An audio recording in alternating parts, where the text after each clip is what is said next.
നമസ്കാരം, ഞാൻ ക്രിസ്റ്റിന ചെറിയാൻ. 24 റൗണ്ടപ്പിലേക്ക് എല്ലാ പ്രേക്ഷകർക്കും സ്വാഗതം. നോക്കാം വിശദമായ റിപ്പോർട്ടുകൾ. തൃശൂരിൽ യാത്രക്കാരൻ ട്രെയിനിൽ നിന്നും തള്ളിയിട്ട് കൊലപ്പെടുത്തിയ ടി വി വിനോദിന്റെ പോസ്റ്റ്മോർട്ടം പൂർത്തിയായി.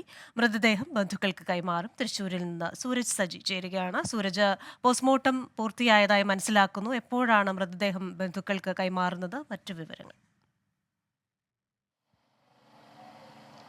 ക്രിസ്റ്റിന, ഈ പോസ്റ്റ്മോർട്ടം പൂർത്തിയായി ഇപ്പോൾ ഈ മൃതദേഹം ബന്ധുക്കൾക്ക് കൈമാറിയിട്ടുണ്ട്. ഈ മൃതദേഹം വഹിച്ചുകൊണ്ടുള്ള ആംബുലൻസ് തൃശ്ശൂരിൽ നിന്ന് പുറപ്പെട്ടിട്ടുണ്ട്. 1 മണിക്കൂറിനകം എറണാകുളത്തെ മഞ്ഞുമല്ല ഇവരുടെ വീട്ടിലേക്ക് എത്തിക്കും എന്നുള്ളതാണ് നിലവിൽ ഈ റെയിൽവേ പോലീസ് അടക്കമുള്ളവർ അറിയിച്ചിട്ടുള്ളത്. നേരത്തെ ഈ സൗത്ത് റെയിൽവേ സ്റ്റേഷനിൽ, എറണാകുളം സൗത്ത് റെയിൽവേ സ്റ്റേഷനിൽ പൊതുദർശനം ഉണ്ടാകുമെന്ന് അറിയിച്ചിരുന്നെങ്കിൽ പോലും ഈ പോസ്റ്റ്മോർട്ടം നടപടികൾ വൈകിയതിനെ തുടർന്ന് അത് ഒഴിവാക്കിയിട്ടുണ്ട്. പോസ്റ്റ്മോർട്ടം നേരത്തെ തന്നെ പൂർത്തിയായെങ്കിൽ പോലും മൃതദേഹം വിട്ടുകിട്ടുന്നതിന് ചില കാലതാമസം ഉണ്ടായിരുന്നു. അത് ഈ ക്ലറിക്കൽ വർക്കുകളിലുണ്ടായ ഒരു ചെറിയ സാങ്കേതിക പിഴവാണ് ഇത്തരത്തിൽ മൃതദേഹം വിട്ടുകിട്ടാൻ വൈകിയത് എന്നുള്ളതാണ് നമുക്ക് മനസ്സിലാക്കാൻ കഴിയുന്നത്. എന്തായാലും മൃതദേഹം ഇപ്പോൾ വിട്ടു നൽകിയിട്ടുണ്ട്. അതുകൊണ്ട് തന്നെ ഈ സമയം വൈകിയത് കൊണ്ട് നിലവിൽ എറണാകുളത്ത് നിശ്ചയിച്ചിരുന്ന പൊതുദർശനം മാറ്റിയിട്ടുണ്ട്. പകരം ആ പൊതുദർശനത്തിൽ പങ്കെടുക്കാൻ എത്തിയവരോട് മഞ്ഞുമല്ല വീട്ടിലേക്ക് എത്താനാണ് ഇപ്പോൾ നിർദ്ദേശിച്ചിരിക്കുന്നത്. എന്തായാലും ഈ പോസ്റ്റ്മോർട്ടത്തിൽ പ്രധാനമായും കണ്ടെത്തിയിരിക്കുന്നത് തലക്കേറ്റ ആഘാതം തന്നെയാണ് ഈ മരണകാരണത്തിന്റെ പ്രധാന കാരണമായി കണ്ടെത്തിയിരിക്കുന്നത്. മൃതദേഹം അല്പസമയം മുമ്പാണ് ബന്ധുക്കൾക്ക് വിട്ടു നൽകിയത്. മൃതദേഹം വഹിച്ചുകൊണ്ടുള്ള ആംബുലൻസ് തൃശ്ശൂരിൽ നിന്ന് പുറപ്പെട്ടിട്ടുണ്ട്. അതോടൊപ്പം തന്നെ അല്പസമയത്തിനകം ഈ കേസിലെ മുഖ്യപ്രതിയായിട്ടുള്ള രജനീകാന്തയെ കോടതിയിൽ ഹാജരാക്കും. തൃശൂർ ജുഡീഷ്യൽ മജിസ്ട്രേറ്റിന് മുന്നിലായിരിക്കും ഹാജരാക്കുക. ക്രിസ്റ്റീന, ശരി. തൃശ്ശൂരിൽ നിന്ന് വിശദാംശങ്ങൾ നൽകിയത് സൂരജ് സജിയാണ്. വയനാട് സുഗന്ധഗിരി മരമുറി കേസിൽ പ്രതികൾക്ക് മുൻകൂർ ജാമ്യമില്ല. 6 പ്രതികളുടെയും മുൻകൂർ ജാമ്യാപേക്ഷ ജില്ലാ പ്രിൻസിപ്പൽ സെഷൻസ് കോടതി തള്ളി. ജാമ്യാപേക്ഷ തള്ളിയതോടെ പ്രതികളെ അറസ്റ്റ് ചെയ്യാൻ വനം വകുപ്പ് നീക്കം ശക്തമാക്കി. വിവരങ്ങളുമായി ചേരുന്നത് വയനാട്ടിൽ നിന്ന് സുർജിത്ത് അയ്യപ്പത്താണ്. സുർജിത്തെ, ഈ മുൻകൂർ ജാമ്യാപേക്ഷ തള്ളിക്കൊണ്ട് കോടതി എന്താണ് പറഞ്ഞിരിക്കുന്നത്? സുർജിത്ത് അയ്യപ്പത്താണ് ചേരുന്നത് വയനാട്ടിൽ നിന്ന്. സുർജിത്ത്, ഏത് സാഹചര്യത്തിലാണ് കോടതി മുൻകൂർ ജാമ്യാപേക്ഷ തള്ളിയത്? ക്രിസ്റ്റീന, 6 പ്രതികളുടെ മുൻകൂർ ജാമ്യാപേക്ഷയാണ് ജില്ലാ പ്രിൻസിപ്പൽ സെഷൻസ് കോടതി ഇന്ന് തള്ളിയിരിക്കുന്നത്. മരമുറി നടന്നിരിക്കുന്നത് റിസർവ്ഡ് വനത്തിലാണെന്നുള്ള പ്രോസിക്യൂഷൻ വാദം കോടതി അംഗീകരിച്ചു. തെളിവ് നശിപ്പിക്കാൻ, ഇവർക്ക് ജാമ്യം അനുവദിച്ചാൽ തെളിവ് നശിപ്പിക്കാനുള്ള സാധ്യതയുണ്ട് എന്നും പ്രോസിക്യൂഷൻ വാദിച്ചു. ഈ മുൻകൂർ ജാമ്യാപേക്ഷ തള്ളിയതോടെ ഇവരെ അറസ്റ്റ് ചെയ്യാനുള്ള നീക്കവുമായി മുന്നോട്ട് പോവുകയാണ് ഇപ്പോൾ വനം വകുപ്പ്. പ്രോസിക്യൂഷന് വേണ്ടി അഡ്വക്കേറ്റ് ജയപ്രമോദാണ് ഹാജരായത്. അദ്ദേഹം ഉയർത്തിയ വാദങ്ങളെല്ലാം തന്നെ കോടതി അംഗീകരിച്ചുകൊണ്ടാണ് മുൻകൂർ ജാമ്യാപേക്ഷ തള്ളിയത്.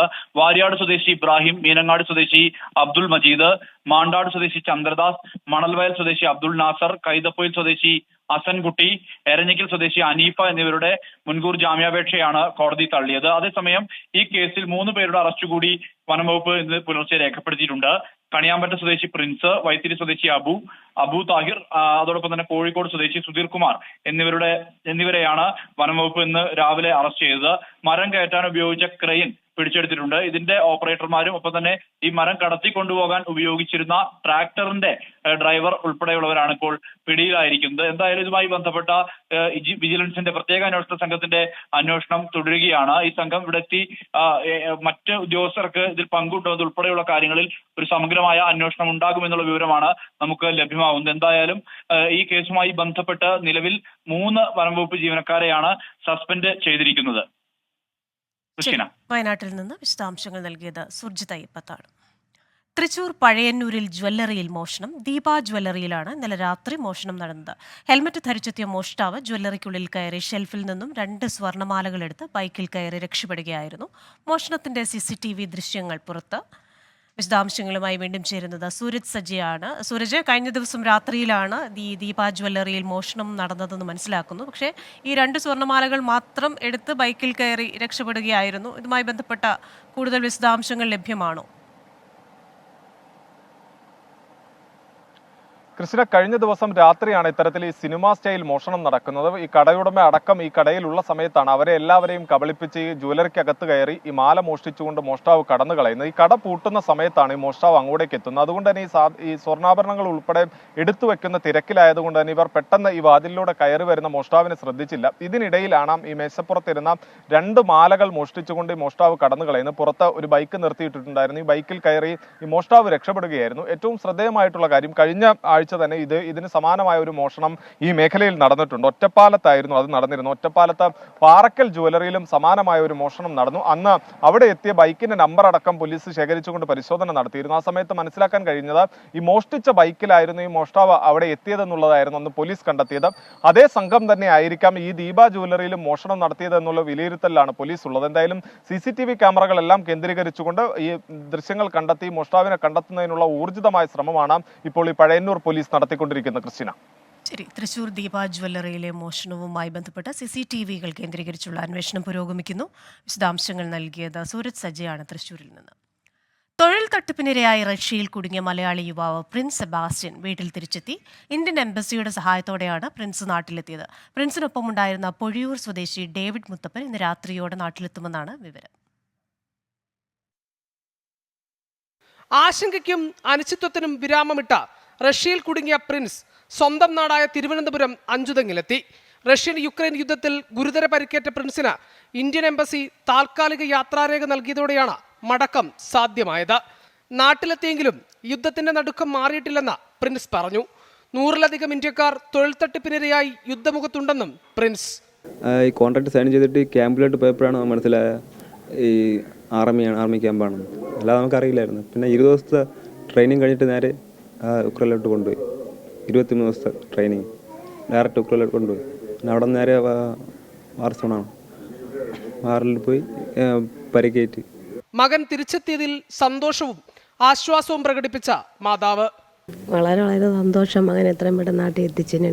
ഇതേപോലെ എൻ്റെ 2 മക്കളെയും കൂടെ നാട്ടിലെത്തിക്കുള്ളൂ ഞങ്ങൾ താഴ്മയോടെ അപേക്ഷിക്കുന്നു. എത്രയും പെട്ടെന്ന് മക്കൾ അത്രയ്ക്കും യുദ്ധഭൂമിയിലാണ് കിടക്കുന്നത്. അതേസമയം പ്രിൻസിനോടൊപ്പം തൊഴിൽ തട്ടിപ്പിനിരയായ ടിനുവിനെയും വിനീതിനെയും ഇതുവരെയും കണ്ടെത്താനായില്ല. ഇവരെയും വേഗം മടക്കിക്കൊണ്ടുവരണമെന്നാണ് കുടുംബങ്ങളുടെ ആവശ്യം. എത്രയും പെട്ടെന്ന് കണ്ടുപിടിക്കുമെങ്കിൽ പെട്ടെന്ന് അത്രയ്ക്കും വേണ്ടി നല്ലപോലെ എൻ്റെ മോനെ കൊണ്ട് തരുമെങ്കിൽ ഇത് മാത്രമേ അമ്മയ്ക്ക് പറയാനുള്ളൂ. പ്രിൻസിനൊപ്പം റഷ്യയിലേക്ക് പോയ പൊഴിയൂർ സ്വദേശി ഡേവിഡ് മുത്തപ്പൻ ഇന്ന് രാത്രിയോടെ നാട്ടിലെത്തും. 2 ദിവസം മുമ്പ് ഡൽഹിയിലെത്തിയ ഡേവിഡ് മുത്തപ്പൻ CBI ഓഫീസിൽ മൊഴി രേഖപ്പെടുത്തിയ ശേഷമാണ് നാട്ടിലെത്തുന്നത്. 24 തിരുവനന്തപുരം.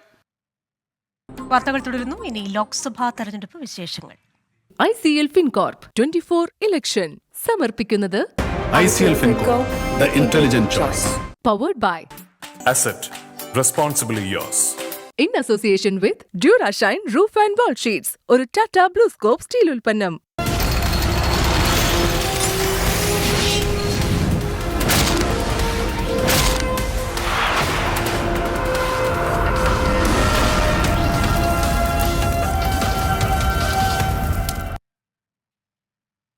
കോൺഗ്രസിന് തിരിച്ചടിയായി ബോക്സിംഗ് താരം വിജേന്ദർ സിംഗ് BJPയിൽ ചേർന്നു. 2019 കോൺഗ്രസ് സ്ഥാനാർത്ഥിയായി വിജേന്ദർ സിംഗ് മത്സരിച്ചിരുന്നു. വിശദാംശങ്ങളുമായി ഡൽഹിയിൽ നിന്ന് നിതിൻ അംബുജനാണ് ചേരുന്നത്. നിതിൻ, വിവരങ്ങൾ.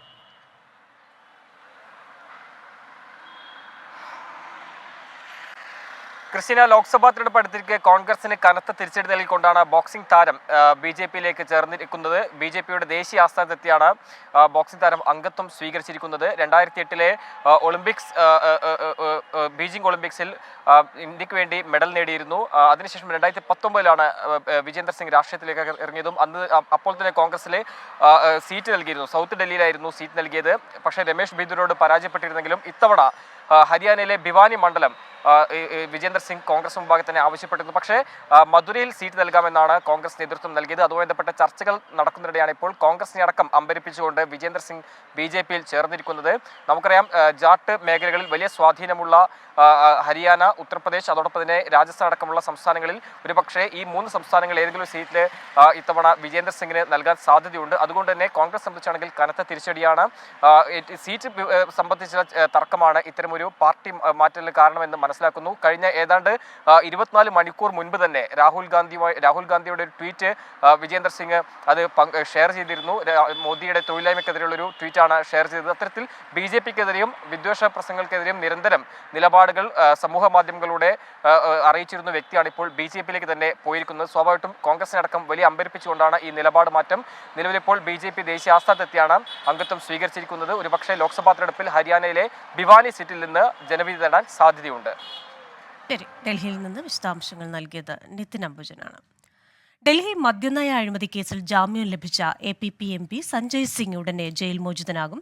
സഞ്ജയ് സിംഗിന്റെ വൈദ്യപരിശോധനയും മറ്റ് നടപടിക്രമങ്ങളും പൂർത്തിയായി. ഇന്നലെയാണ് സുപ്രീംകോടതി സഞ്ജയ് സിംഗിന് ജാമ്യം അനുവദിച്ചത്.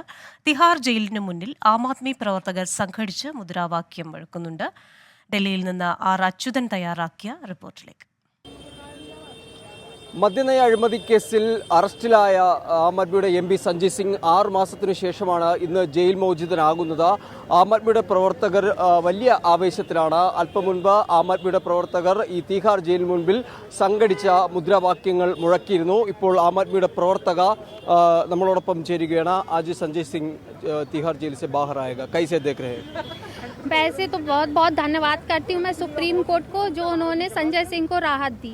जैसा कि हम सभी लोग जानते हैं, कुछ महीनों पहले संजय सिंह ने एक प्रेस कॉन्फ्रेंस की थी जिसमें साफ साफ उन्होंने कहा था कि ED चाहती है कि इसमें ज़बरदस्ती मेरा नाम लाया जाए, और ऐसा हुआ भी। जबरन उनका नाम इन सब चीज़ों में लाया गया और उसके बाद आज परिणाम दिख रहा है कि वो पूर्ण रूप से बेगुनाह है, तभी उनको जमानत मिली है।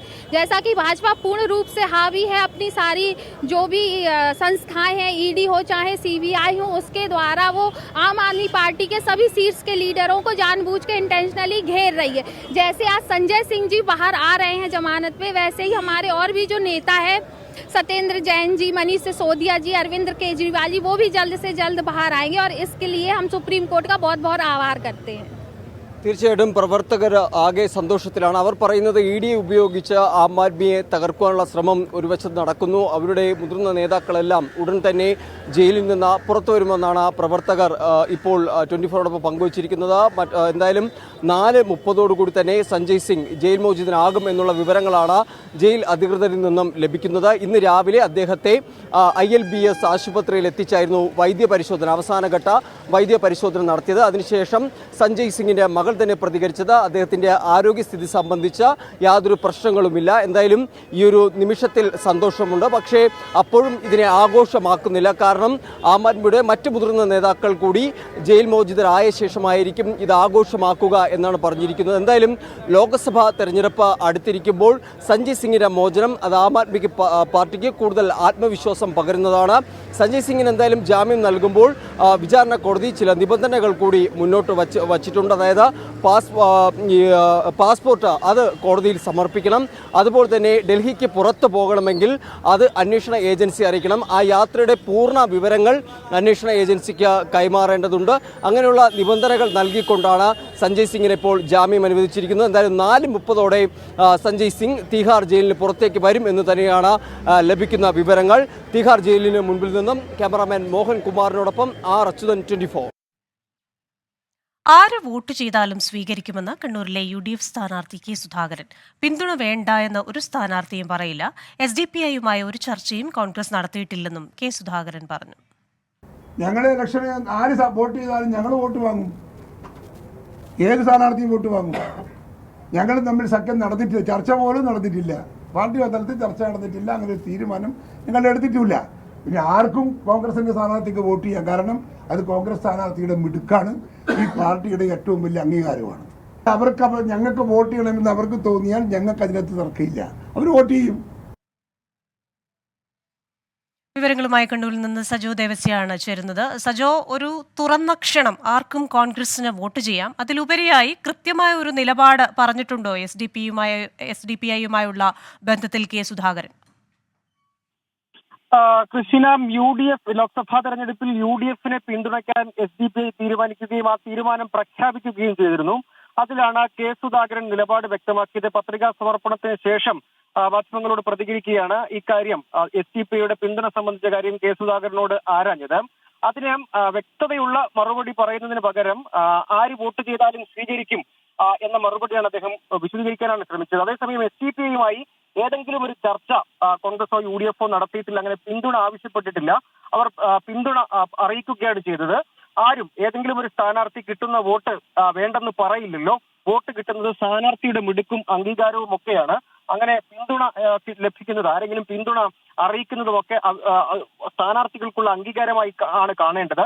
പിന്തുണ വേണ്ട എന്ന് പറയുകയില്ല എന്നാണ്. അതായത് ഫലത്തിൽ SDPIയുടെ പിന്തുണയെ തള്ളാൻ കോൺഗ്രസ് നേതൃത്വം തയ്യാറല്ല എന്നതാണ് അതിലെ ഒരു പ്രധാനപ്പെട്ട കാര്യം. അതായത് ആ വോട്ടിനെ ഫലത്തിൽ ഏതെങ്കിലും തരത്തിൽ സഖ്യമില്ല, SDPIയുമായി എന്തെങ്കിലും ഒരു ഡീലില്ല, CPIഎം ആരോപിക്കുന്നത് പോലെ എന്തെങ്കിലും ഡീലോ വാഗ്ദാനമോ നൽകിയുള്ള ഒരു തീരുമാനം അല്ല എന്ന് വാദിക്കുകയും അതേസമയം പൂർണ്ണമായും SDPIയുടെ പിന്തുണയെ തള്ളിപ്പറയാതിരിക്കുകയും ചെയ്യുക എന്നൊരു നിലപാടാണ് പൊതുവിൽ സ്വീകരിക്കുന്നത്. അതായത് എങ്ങും തൊടാതെയുള്ള മറുപടി പറഞ്ഞ് ഈ വിഷയത്തിൽ SDPIയുടെ പിന്തുണ സ്വീകരിക്കുക എന്ന നയം തന്നെയാണ് പൊതുവിൽ നേതൃത്വം സ്വീകരിക്കുന്നത്. പൂർണ്ണമായും അങ്ങനെ SDPIയുടെ വോട്ട് വേണ്ട എന്ന് പറയുന്ന ഒരു നിലപാട് കോൺഗ്രസ് നേതൃത്വം ഏതായാലും എടുക്കുന്നില്ല. അത് തന്നെയാണ് കെ സുധാകരന്റെ പ്രതികരണത്തിനുള്ളത്. അതേസമയം ഏതെങ്കിലും ചർച്ചയുടെയോ ഡീലിന്റെയോ വാഗ്ദാനത്തിന്റെയോ ഭാഗമായല്ല അവർ പിന്തുണ അറിയിച്ചത് എന്ന് പ്രതികരിക്കുകയും അതേസമയം എങ്ങും തൊടാതെ വോട്ട് ആരുടെ പിന്തുണയും വോട്ടും സ്വീകരിക്കാമല്ലോ, അത് CPM പ്രവർത്തകരാണെങ്കിലും വോട്ട് സ്വീകരിക്കാമല്ലോ എന്ന മറുപടിയാണ്. അതൊരു സ്ഥാനാർത്ഥിയും ആരുടെയും വോട്ട് വേണ്ടെന്ന് പറയില്ലല്ലോ എന്ന നിലയ്ക്ക് എങ്ങും തൊടാതെയുള്ള മറുപടി പറഞ്ഞ്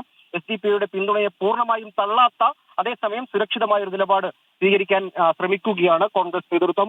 കെ സുധാകരനും അതേ പ്രതികരണം തന്നെയാണ് നടത്തിയിട്ടുള്ളത്. ക്രിസ്റ്റീന, ശരി, കണ്ണൂരിൽ നിന്ന് വിശദാംശങ്ങൾ നൽകുകയായിരുന്നു സജോ ദേവസ്യ. വിശ്വാസികൾക്ക് വ്രതശുദ്ധിയുടെ നാളുകൾ. അൽ മുക്താദിർ ഗോൾഡൻ ഡയമണ്ട്സ് പുണ്യങ്ങളുടെ പൂക്കാലം സമർപ്പിക്കുന്നത് എല്ലാ ആഭരണങ്ങളും ഇപ്പോൾ പണിക്കൂലിയില്ലാതെ വാങ്ങാം. അൽ മുക്താദിർ ജ്വല്ലേഴ്സ്.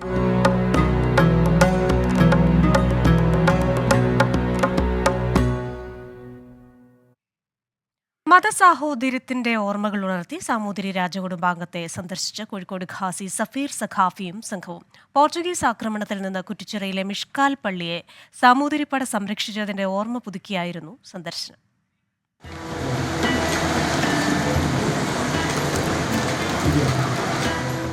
അഞ്ചു നൂറ്റാണ്ട് മുൻപൊരു റമദാൻ 22-നാണ് അൽബുക്കർക്കിന്റെ നേതൃത്വത്തിലുള്ള പറങ്കിപ്പട കോഴിക്കോട് കുറ്റിച്ചിറയിലെ മിഷ്കാൽ പള്ളി ആക്രമിച്ചത്. കല്ലായിപ്പുഴയിലൂടെ എത്തിയ പോർച്ചുഗീസ് നാവികപ്പട പള്ളിയുടെ 2-3 നിലകൾ തീയിട്ട് നശിപ്പിച്ചെന്ന് ചരിത്രം. അന്ന് ഇസ്ലാം മതവിശ്വാസികൾക്കൊപ്പം പറങ്കികളുടെ ആക്രമണം ചെറുത്തത് സാമൂതിരിയുടെ നായർപ്പടയായിരുന്നു. മതസാഹോദര്യത്തിന്റെ ആ ഓർമ്മ പുതുക്കിയാണ് മറ്റൊരു റമദാൻ 22-ന് ഇപ്പോഴത്തെ സാമൂതിരി രാജാവ് KC ഉണ്ണി അനുജൻ രാജയെ കോഴിക്കോട് ഖാസി സഫീർ സഖാഫി സന്ദർശിച്ചത്. ഈ കാലഘട്ടത്തിൽ ഈ ഒരു അനുസ്മരണത്തിന് വലിയ പ്രസക്തിയുണ്ട്. ഇനിയും തുടർന്ന വർഷങ്ങളിലും ഈ ഒരു സ്നേഹം നിലനിൽക്കട്ടെ, മതസൗഹാർദ്ദം നിലനിൽക്കട്ടെ. ഖാസി ഫൗണ്ടേഷന്റെ നേതൃത്വത്തിൽ സ്നേഹക്കൂട്ട് എന്ന പേരിലായിരുന്നു കോഴിക്കോടിന്റെ മാനവികത ഉയർത്തിപ്പിടിച്ചുള്ള റംസാൻ കാലത്തെ ഒത്തുചേരൽ. 24 കോഴിക്കോട്. ഇനി ഇന്നത്തെ നോമ്പുതുറ സമയം. അൽ മുക്താദിർ ഗോൾഡൻ ഡയമണ്ട്സ് നോമ്പുതുറ സമയം സമർപ്പിക്കുന്നത് എല്ലാ ആഭരണങ്ങളും ഇപ്പോൾ പണിക്കൂലിയില്ലാതെ വാങ്ങാം. അൽ മുക്താദിർ ജ്വല്ലേഴ്സ്.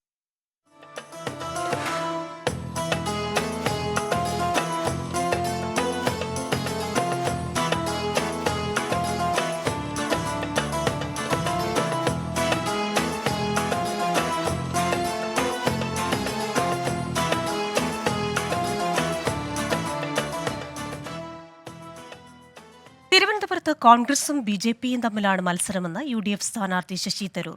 ത്രികോണ മത്സരമെന്ന് പൊതുവെ പറയുമെങ്കിലും സ്ഥിതി അതല്ല. കഴിഞ്ഞ 2 തെരഞ്ഞെടുപ്പുകളിലെ സ്ഥിതിയാകും ഇത്തവണയും. എന്നാൽ വിജയിക്കുമെന്ന കാര്യത്തിൽ തർക്കമില്ലെന്നും ഡോക്ടർ ശശി തരൂർ പറഞ്ഞു. SDPI പിന്തുണ ഒരാൾക്ക് വേണ്ടി മാത്രം പ്രഖ്യാപിച്ചതല്ലെന്ന് ശശി തരൂർ പറഞ്ഞു. 2 പാർട്ടികളാണ് കുറച്ചും കൂടി കൂടുതൽ മത്സരത്തിൽ മുന്നോട്ട് എന്ന് കാണുന്നു. അതിൽ ഞങ്ങൾ തന്നെ മുന്നോട്ട് എന്നതിൽ സംശയമില്ല. പക്ഷേ 2ാമത്തെ സ്ഥാനത്തിൽ എല്ലാവരുടെയും കാണുന്നത് BJP തന്നെയാണ്. അപ്പം ഞങ്ങൾ അവരാണ് പ്രത്യേകിച്ച് നമുക്ക് ശ്രദ്ധ വെക്കേണ്ടത്. ഇങ്ങനൊരു ടാക്സ് ടെററിസം എന്ന് പറയുന്നത് അത് ശരിയല്ല. ജനാധിപത്യത്തിൽ പ്രത്യേകിച്ച് എല്ലാവർക്കും ഒരു തെരഞ്ഞെടുപ്പ് മത്സരിക്കുന്ന സമയത്തിൽ അവർക്ക് അവരുടെ ഉള്ള പൈസ ലീഗലി ഡിക്ലെയർ ചെയ്ത പൈസ ഉപയോഗിക്കാൻ സാധിക്കാത്ത സ്ഥിതി എത്തിക്കഴിഞ്ഞാൽ അത് നമ്മുടെ ജനാധിപത്യത്തിന് എന്തായാലും ഒരു ഗുണം ചെയ്യില്ലെന്നറിയാം.